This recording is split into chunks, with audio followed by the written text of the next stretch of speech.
Hello and welcome back to our study of Peninei Halacha, the teachings of Rabbi Eliezer Malamed, Shlita.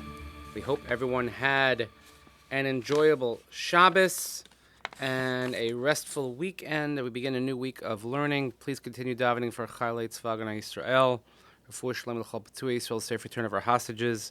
Our tefillas are needed, especially now as things seem to be heating up north. Let's again pray for the safety of all of our brothers and sisters in Israel. And we continue learning in memory of Seren Daniel Shimon ben Harav Duran V'Sheli Hashem Yikum Damo. The next chapter is Seder HaOlim. Tiknu Chachamim Sheba Aliyah Harishoni Chab de Kohen. So the Chazal instituted that for the first Aliyah, the first one called up as a Kohen, B'Shni a Levi, B'Shlishis Yisrael, followed by a Levi and Yisrael. So this is the order that we're familiar with, Kohen, Levi, Yisrael. V'Ta'am Takanasam. So what's the reason behind this takana? B'Pnei Darchei Shalom. The Gemara calls Darchei Shalom paths of peace. Shaliyavo l'riv ala kibbutz shabaliyah harishonim. Because you can imagine everybody would want to have the first aliyah. If you give it to the Kohen, then nobody's going to argue about that. V'avsha takanasam nikbal l'shabbasos. And even though that this takana was initially instituted for Shabbos, shas misafsim rabim beis hakneses, because we have a larger crowd in shul at once. V'yesh yoser chashash sheyutzar matech saviv ha'aliyos. And we're worried that with a larger crowd, there's going to be more of a possibility or a likelihood that there'll be some sort of dispute over the aliyahs. Kasra harishonim shekach tzorch linhog gam b'mei sheni v'chamishi v'chein nifsak lahalachas l'rishonim, and it's paskin in the Shulchan Aruch and Siman Kuf Lamed Hey that this is the order that we follow even on Mondays and Thursdays. Im ein kohen beis hakneses karim Yisrael aliyah harishona ve'ein malan acharav Levi.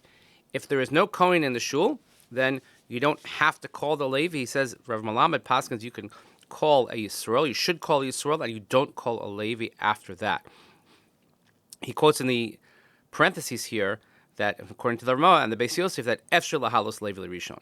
And some say you don't call a Levi Rishon. So we have this machlokas. We actually covered it in a Shalashudis topic a few weeks ago. If there's no Kohen, must you call the Levi? There are those that think you must call a Levi. That's incorrect. You can call a Levi. You're not must call a Levi. You can call a Levi, but certainly once you call the Yisrael, then you can no longer call a Levi after that. In Makohen Shaveh Madragasal Yisrael, if let's say the Kohen who's in the shul is on the same level as the Yisrael, even without this takana of Chazal, you still would have to put the Kohen first, because the pasuk in Vayikra says, and you have to sanctify the Kohen. Ella shehatakana noda likbal shleinin seder halis l'Torah afilu im Yisrael gadol b'Torah me'akohen b'chol zos yakdim asakom darchei shalom. So even though we would have had to give the Kohen first if they were on the same level, but the takana, this institution was created so that even if there is a Yisrael who's, let's say, a Talmid Chacham who's greater than the Kohen, nevertheless the Kohen goes first because of darchei shalom. Avalim hakohen hu ha'aretz v'Yisrael Talmid Chacham.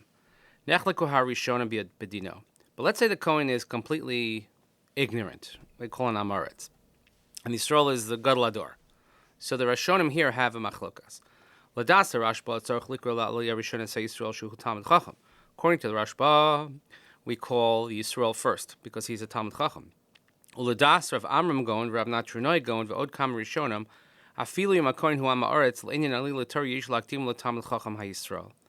And according to Rav Amram Gon, Rav Natrunoi, and many other Rishonim, even if the Kohen is an Am Haaretz, we still call him first before Talmid Chacham V'kach Nogan L'Maisa, and this is exactly how we practice. So the Kohen goes first regardless. Li'itim misorer tzorach gadol lahosif aliyah. Sometimes it happens that a great need arises that we have to add an aliyah. Kagon shebiyom sheni hegila beis knesses shnei chasanim Yisraelim. Let's say you have a chasan, someone who's getting married or someone who just got married, what we call a chiyuv aliyah, a requirement to get an aliyah. Let's say you have two that show up to shul on a Monday. And if both these chasanim are Yisraelim, so the Kohen and the Levi get the first two aliyahs, and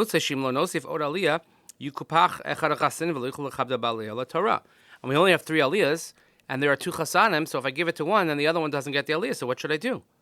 L'dasa Ramah, mutter lahosif aliyah l'tzorach. According to the Ramah, you can add an aliyah. Ulam l'maisa nifsak she'asa lahosif al shlosha olim. However, we paskin the halacha that we cannot add any aliyahs. V'ha'itzahi, so therefore, what should one do if you're the gabbai, the rabbi. Levakesh ma'kohen l'tzeis beis hakneses beis shikor la'aliyah rishona.